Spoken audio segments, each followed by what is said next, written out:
अजगर, Indian rock Python, एक बिनविषारी असलेला साप, छोटं पिल्लू आहे,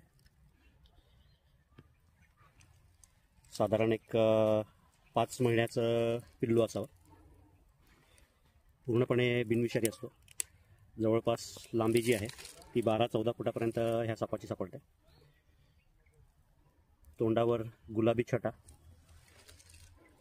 डोकं लंबुळकं त्रिकोणी, शरीर लंबदंड गोलाकार, चॉकलेटी कलरचा आणि सोनेरी जाळीदार डिझाईन असते। बघू शकता किती बेस्ट स्पेसिमेन आहे, रॉक पायथन अजगर।